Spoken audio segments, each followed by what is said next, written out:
अरे गुरुराजचा फोन आहे. मला वाटतं शनायाने त्याला त्या खड्याविषयी सांगितलं असेल. मग हे घे. हॅलो. हा हॅलो, मी गुरुनाथ बोलतोय. हा बोला बोला. मला सांगा, मी समजा ते खड्याची अंगठी घातली तर चालेल का? हो हो म्हणजे काय पण तुम्हाला मला तो आणून दाखवायला लागेल. म्हणजे मला बघावं लागेल ना त्याची क्वालिटी कशी येते. अहो आता क्वालिटी चांगलीच असणार ना. हो पण अहो तो तुम्हाला लाभी पडतो की नाही ते बघायला लागेल ना. बरं मग मी असं करतो, मी तुम्हाला भेटूनच मग आपण बोलूया. मी येतो प्रत्यक्ष भेटायला. या ना मग या बोलूया आपण. हा ठीक आहे, थँक्यू. ओके या वाट बघते.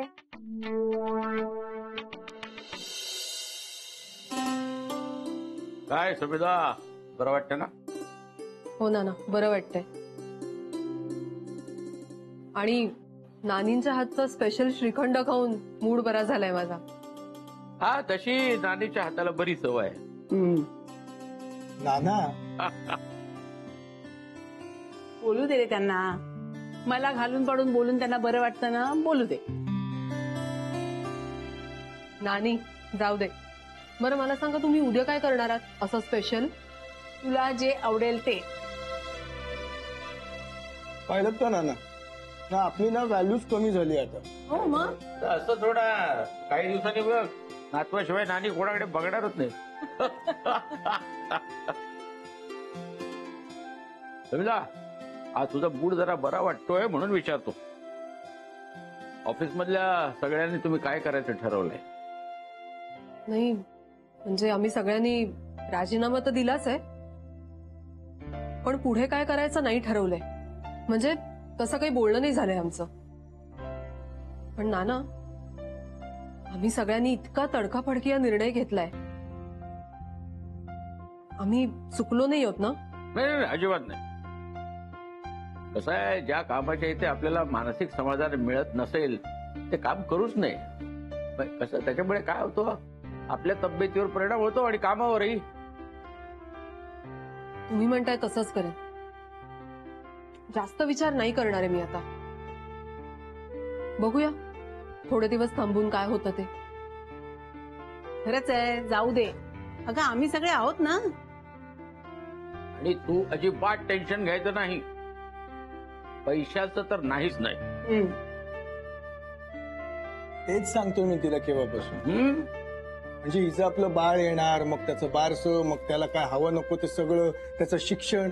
अगं कशाला विचार करतेस एवढा आतापासूनच? हा हे बघ समिधा, जेव्हा जसं घडत जाईल ना तसं ते घडू दे.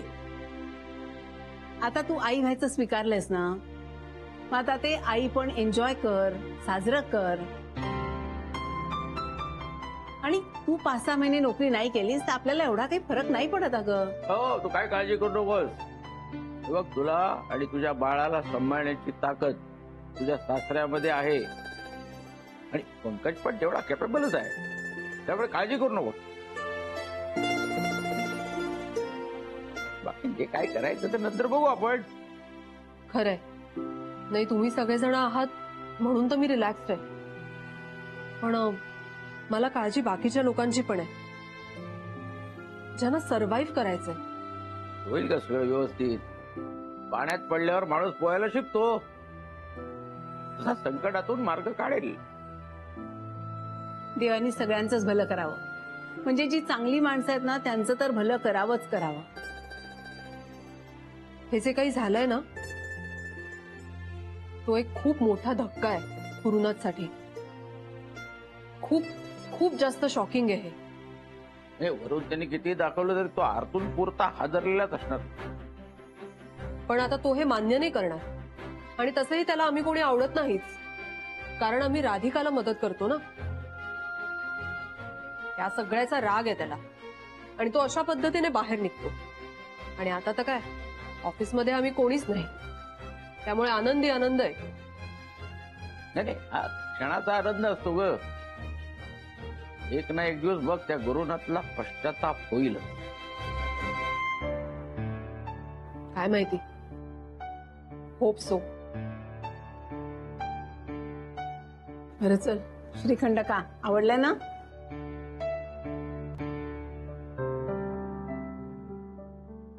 या थँक्यू. झोपली नाही हं? हो. हल्ली माझी गरजच नसते रे तिला. म्हणजे आपली आई आपल्या जवळ आहे हे लक्षातच नाहीये बहुतेक तिच्या. मला काही कळतच नाहीये काय चाललंय. इतके दिवस माझ्याशिवाय पानही हलायचं नाही तिचं. साहजिकच आहे, आता माझ्याशिवाय हलणार नाही पान. हो का? बर, आत्ता सगळं चांगलं चाललंय, नंतर भांडणं झाली तर माझ्याकडे येऊ नका. तू जळतेस ना आमच्यावर, है ना? मी का जळू? बरं बाबा, मस्करी करत होतो, नाहीतर रुसून बसशील आता परत. मी काही रुसत वगैरे नाहीये. बर, बघूया. पण आमच्या दोघांचं पटतं छान. खरं तर माझं आणि तुझंच पटत नाही. म्हणजे तू रात्री किती जोरात फॅन लावतेस, मला सहन होत नाही माहिती. झोपच येत नाही. सवय करून घे माझा. अजून काय काय सवयीचं करून घ्यावं लागणार आहे. हे जर मला आधी माहिती असतं ना तर काय? तर लग्नच नसतं केलं. हो का? बर, अगं ते म्हणतात ना, शादी का लड्डू जो खाए वो पचता है, जो न खाए वो भी पचता है. तसं झालंय.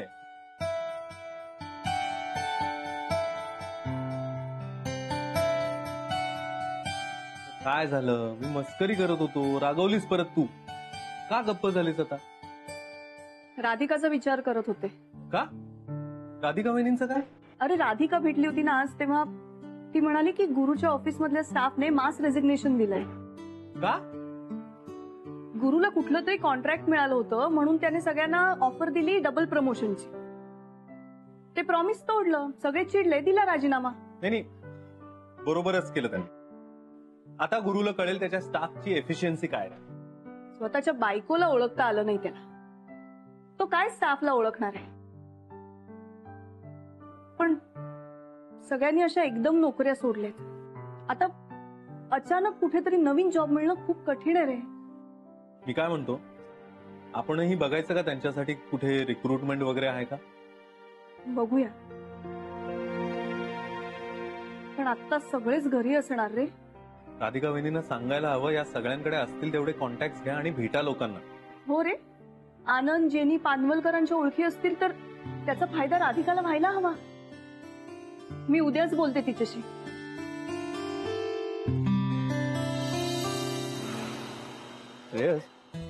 अचानक फोन करून भेटायला बोलवलं? सर, नोकरी होती तेव्हा सुट्टी मिळायची तेव्हा फार बरं वाटायचं. पण काल रेजिग्नेशन दिल्यापासून एकदम कंटाळा आला. खरंय तुझं. माझंही तेच झालंय. इतक्या वर्षांची सवय, ते ऑफिस मधली माणसं, रोज सकाळी गप्पा मारत एकत्र चहा घेणं, एकत्र काम करणं, एकमेकांच्या सुखदुःखात सहभागी होणं. सर, रिकामे पण आलं एकदम, बाकी काही नाही. हो, मलाही रिकामपण आलंय. नाहीतरी 2-1 वर्षामध्ये मी रिटायर होणार होतोच, पण ही वेळ इतक्या तडकाफडकी येईल असं वाटलं नव्हतं. दुःखात सुखाची गोष्ट म्हणजे मी घेतलेल्या निर्णयाला आमच्या सौभाग्यवतींनी सहमती दिली. अरे वा, हे बरं झालं सर, तुम्ही बोललात सगळं त्यांच्याशी. पण मी अजून आईला काही सांगितलं नाहीये. हे सगळं ऐकून टेन्शन येईल तिला. सर, काय करावं काय करू नये काहीच कळत नाही आता. नाही, ते गुरु सर जे म्हणाले ना ते खरं आहे की ह्या परिस्थितीत इतक्या सहजासहजी नोकरी मिळणं नाही शक्य. नाही, तू म्हणतोस ते अगदी बरोबर आहे, पण असा धीर सोडू नको. हे बघ, सत्याचा मार्ग अवघड असला तरी फायद्याचा आहे. आणि मी आहे ना, आपण करू काहीतरी नक्कीच. एवढ्या वर्षांचा अनुभव, ओळखी नक्कीच आपल्या कामी येतील. काळजी करू नकोस. पण एक मात्र नक्की, काही झालं तरी गुरु समोर झुकायचं नाही.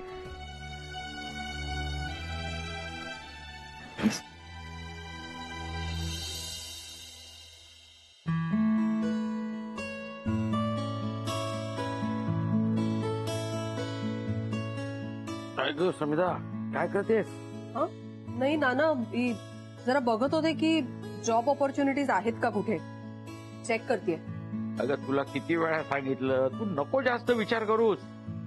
नाही ना, मी म्हंटल एकदा बघूया ना, काही ऑपॉर्च्युनिटी असेल तर. म्हणजे अगदी मला असं नाही, पण कोणाला तरी सांगता येईल. जेनीला सांगता येईल, श्रेयसला सांगता येईल. हो नाही ते बरोबर आहे. पण त्याचं टेन्शन तू घेऊ नकोस, ते सगळं होणार व्यवस्थित. बरं ऑफिस मधल्या बाकीच्या लोकांनी आता काय ठरवलंय? नाही ना, तेच तर, कोणाशी काही बोलणंच झालं नाहीये, त्यामुळे माहिती नाही काय चाललंय. ना मी आनंद सरांना फोन करू का, म्हणजे कळेल काय चाललंय. बर, त्यापेक्षा मी तुला एक सुचवू का? काय? हे बघ, पटत असेल तर विचार कर. या अशा अवस्थेत इकडे तिकडे फिरण्यापेक्षा मी काय म्हणतो, तू राधिकेला का नाही मदत करत? पटलं तर ऐक, म्हणजे काय होईल, त्यामुळे तुझी दगदग पण कमी होईल आणि वेळही जाईल. आणि शिवाय मनात आलं तर घरीही काम करू शकशील. राधिका काही तुला फार पैसे देणार नाही, पण कसं आहे सध्या तुला कुठं घर चालवायचं आहे बघ. म्हणजे तुझ्या हुशारीचा तिला फायदा होईल आणि तिच्यामुळे तुझा वेळ जाईल. नाना, हे परफेक्ट आहे. नाना, मी राधिकाशी लगेच बोलते आणि तिला विचारते काही मदत हवी आहे का तिला.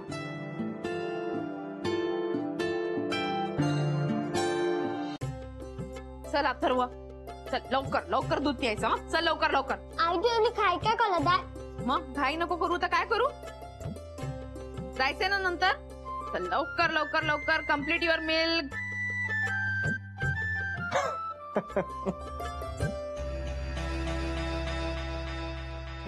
अथर्व, काही लोक हसून काऊन राहिले? तू रॉंग सेंटेन्स बोलली. Wrong sentence? काय चुकलं माझं? I finish your milk. हो का? बर, फिनिश युअर मिल्क मी लक्षात ठेवी ना. घे पी बरं. कसं असतं ना अथर्व, कधी कधी आपण चुकतो आणि चुकल्यानंतर शिकतो. पण आपल्या घरात असे काही लोक आहेत तर ते 17 वेळा चुका करतात पण त्यातनं काही शिकतच नाही.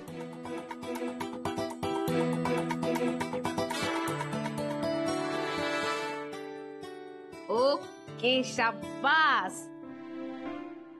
Go and get ready. हा, येस.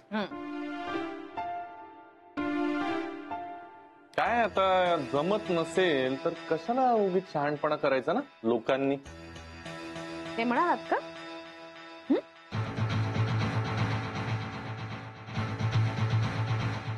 आनंद भाऊजी, तुम्ही काही सकाळी एवढं काही काम होतं का? आला असेल सॉरी म्हणायला. बरंच लवकर लक्षात आलं. हा बहिणी, मी इथे तुम्हाला भेटायला आलो. मला काऊन? हे घ्या. हे काय? मी आनंद शाह, हा माझा बायोडेटा. मला तुमच्या राधिका मसाले या कंपनीत नोकरी मिळेल का?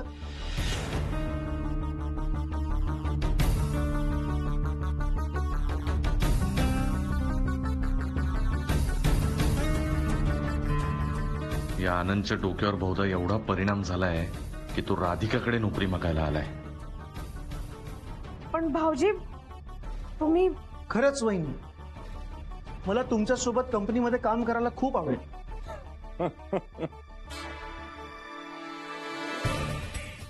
काय झालं, तुम्ही हसलात? Any problem? प्रॉब्लेम तुझ्या डोक्यात आहे आनंद. Sorry, come again. ही राधिका तुला काय जॉब देणार आहे रे आनंद? आणि कुठे देणार? तिच्या दी ग्रेट राधिका मसाले एम्पायर मध्ये? एक मिनिट. हा, ए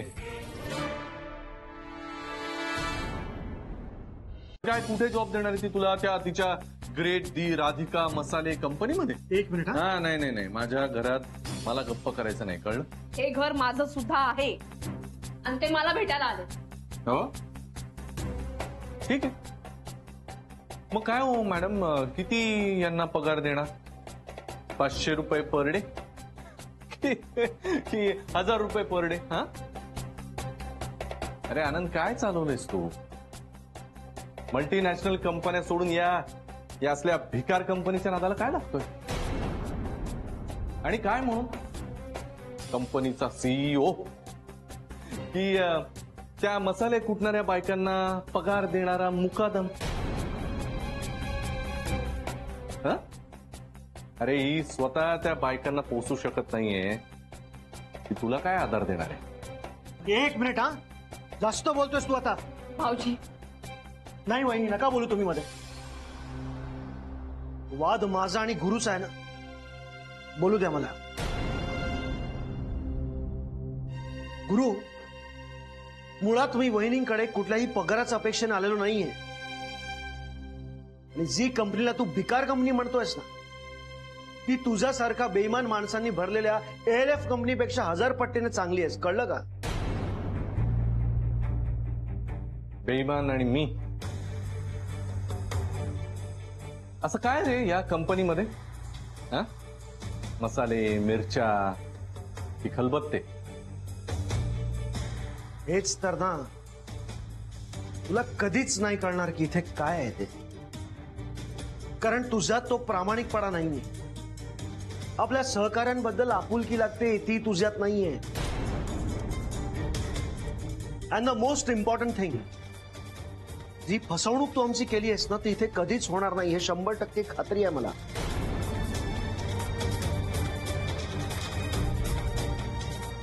हे बास झाला, खूप ऐकून घेतलं तुझं. मूर्ख आहेस तू आनंद, मूर्ख. आधी राधिका आधी सारखी आनंद भाऊजी करत तुझ्या मागे येते ना, की उद्या तुला इच्छा असूनही बोलू पण शकणार नाही. अरे जी स्वतः धक्के खातीये, दुसऱ्याला काय आधार देणार आहे? वेळ ठरवेल कोणाला कोणाच्या आधाराची गरज आहे ते.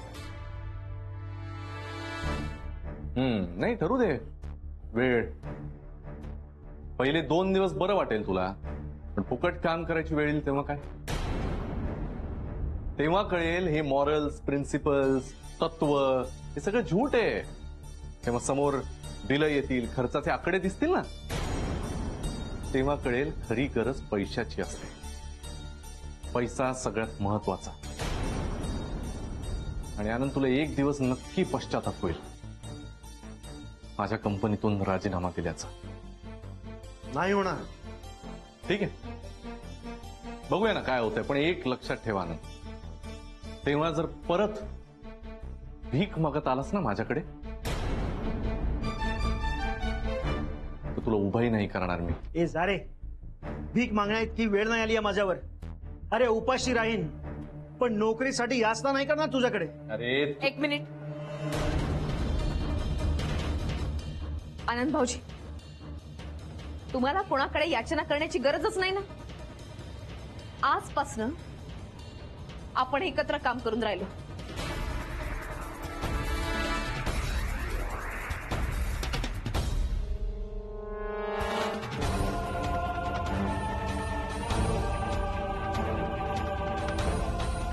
वहिनी, मला खात्री होती तुम्ही मला नक्की अपॉइंट करणार.